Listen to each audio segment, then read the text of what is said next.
You know, that was wonderful stuff we were dispensing here, because I think the most important thing that I want to get out of this is for other people to really understand the business through you. We've heard from Spielberg, we've heard from whoever, you know. There's so much on YouTube, so much on producers, writers, and directors, but we don't hear from ourselves. And I think this is important, this kind of dialogue where we can hear not only who you are, what your vision is, but let's get down to it. What is your process? My process is continuing to evolve, and I'll give you an example. When I was given the opportunity to do my first feature, which was Sideways, I didn't have a process. I had 10 days to shoot a feature with $50,000. And I said, yes, absolutely. The naivety I had at that time was great. It was a strength. Yeah. And so I said, okay, well, I don't want this to be crap. I need to find the best actors I possibly can find.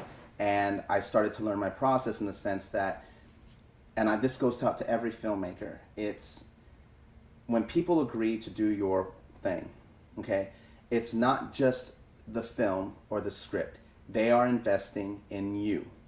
You are the one that they want to come to work at 6 o'clock in the morning for no money and be a part of what you're doing, your passion, your authenticity, your genuineness.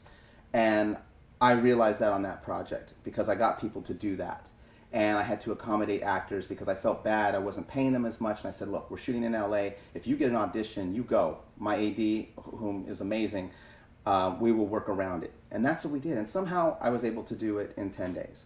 That's how the process began. And it was a 3-take process. I needed actors that can get it in 3 takes, or at least get what I needed in that 3 takes. Right. Sometimes it would be 5, but for the most it would be 3. Oh boy.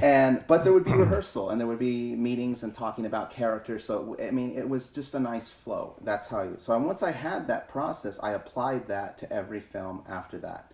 And I had to adapt to certain things, particularly when we did Counterpunch, because I had more money. I had 2 stars. I had Stephen Bauer and Danny Trejo. There was a lot more pressure and writing on it, even though there wasn't that much more money. Mm-hmm. Mm-hmm. But again, I had to adjust my process. And although I'm happy with that film, it was about 80% of where I thought it could have been. And now, so that brings me down to, you know, the project I'm working on now, because as I told you earlier, actors I've worked with have gone on and have mimicked that process. Mm-hmm. And that's fine, if that's all fine. But for me as a filmmaker, my thing is, if it's that easy, if what I do is that easy, then I need to change it up. Because doing easy is not going to get me to that next level. So I thought, I have to do something completely different. I got to do something, I have to create a process that nobody can mimic, not even myself, if I did it a second time. And that brought me to Marigold and Matador. And I thought, I have a story, I have characters that are fleshed out, I don't have a script. Am I going to sit down and write another script? No, I'm anxious, I'm itching to shoot something. You know what, let's shoot this film without a script. So then the question was, can I get a crew that I can count on to just come at a whim at a time, or that's not a bad phrase, but at a moment's time.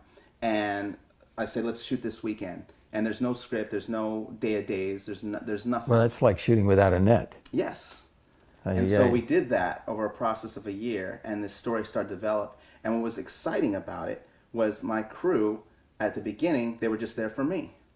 I have no idea what Ken is thinking, but I just know this is start following. They start to see the story evolve. Mm-hmm. Or I come up to them, I say, this is what we're going to do. This is how these 2 characters meet. And they go, oh, that's great. Or I get this restaurant, you know, that I wanted, and it was beautiful, and there's no production design. The restaurant's just designed that way. And they're like, this place is great. They're giving it to you for free? Yes. Why? I have no idea. And the reason why is because the people are investing in me and who I'm and what I'm doing. Right. So that was the process for Marigold. What will be the process for the next project? I don't know. Well, you know, going back a bit,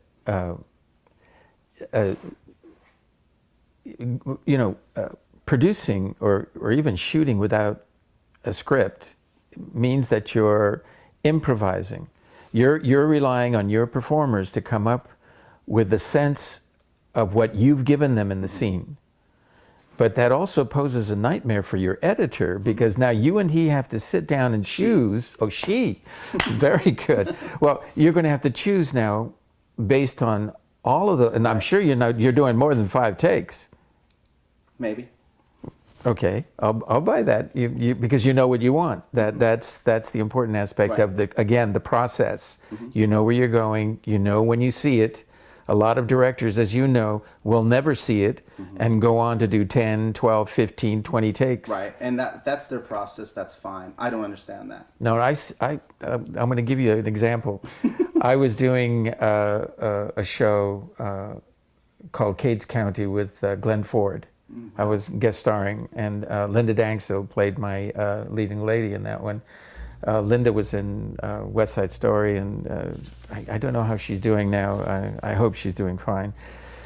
Wonderful actress. I saw Glenn Ford do 24 takes. Now that was Glenn Ford, and I love Glenn Ford, man. I'll tell you, if there's a Glenn Ford movie on, I'm watching. I have special favorites, but when, of course, he was older at the time, and believe me, today it's a little difficult for me now to do any of those kinds of takes. But he was so intense with what he was trying to do. It became more intense for him as he went. Until the director said, it's really, we don't need this really. In fact, the director was Dick Donner, Superman and all those. Oh, right. Yeah, he was doing the episode. Right. Yeah. Richard Donner. Absolutely. So it was kind of interesting watching the process. And then, of course, a young actor says, well, if he can do 24 takes, what's my problem, Right. But then I realized it's not how many takes you do.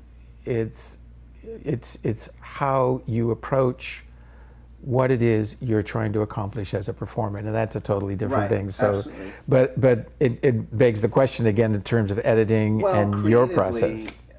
The less you have, the more creative you have to be. Well, that's true too. You don't have choices. I don't, and so look, I may want to do it in 3. Maybe I don't have a choice. I have to do it in 3 or 5 takes, and maybe we don't have it, and maybe the audience watches and goes, But I'm not going to be that filmmaker that after people watch my movie go, and the people don't like it or they don't respond to it, they're like, I don't know, Ken. I don't turn around and go, well, if I had more money. I basically, I turn around and I say, okay, well, I failed. I failed, and how do I learn from that, and I tighten this process or change it or reevaluate it. But in terms of with Marigold, I prefer unscripted as opposed to improvised, because I will give them the scene. Right. I will communicate the scene to them. This is what we are trying to communicate to the audience. Right. And now go. And then my DP is, where are they going to be at? Right here. This is where the action is going to take place. I start with a wide, and if I like in the wide, then I go off the wide and come in close up, 2-shot, whatever I want. But I let the actor dictate what their characters would do. Right. And one of them is a schizophrenic homeless man. So Ivan Basso, who plays that character, I don't know what he's going to do. What he's going to do, right. How exciting, though, as a director, to not know. Yeah. For me, anyway. And then he gives me brilliance all the time.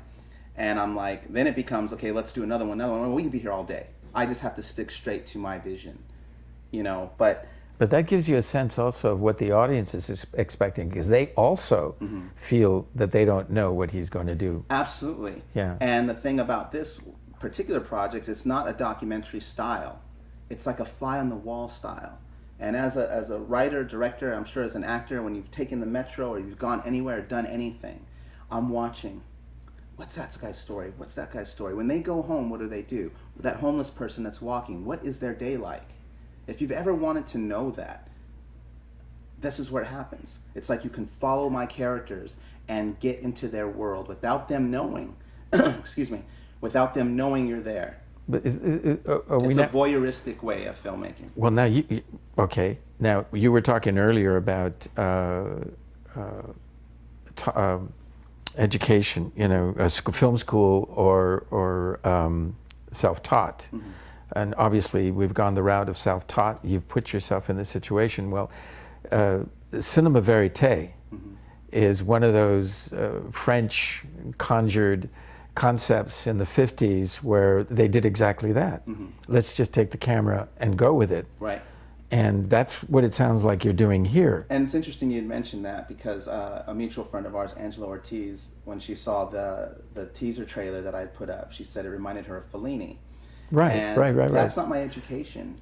If that is what you call that, that's coming on top of what people know that I don't know. I'm making a creative decision because I have no money, or very little money, and it's working for this story. You know what I mean? I would say that had I learned that and tried to mimic it, it wouldn't be as authentic. Right. No, I get it. Yeah. But back to earlier, you were talking about, I really wanted to touch on this because I did find my editor, and that was a very difficult task, to find the editor that could take all this footage and make a story out of it. Yeah. And I found her. And she's amazing. And, we have a first cut. Whoa. Yeah. So now, how long is it going to run? 90 minutes. Wow, that's great. Yeah. That's great. 90 minutes. I'm fascinated by what we've been talking about and what's coming out of you as a filmmaker. Because I've been in this industry, a long time. I've followed you my whole life. Whoa, stop it. Oh, man. Talking to the Boulevard Knight himself. Oh, stop Richard it. Yankes. I'm only 24. I worked him on the A-Team. Oh, I was 10 years old. Oh, my God. And I said, that's the dude from Boulevard Knight. Oh, my God. And now I'm sitting here talking to him. Well, it's not about me. About my films. It's about you. I and, know. I had to say that. And I must do a shout out for Angela because Se Fija is one of those places I go to get information on what we're doing, what's happening in the industry and so forth. And she's just a terrific lady. Genuine person. Absolutely. So, why don't we stop right here and I'll get the other question ready for you. Sure. Okay.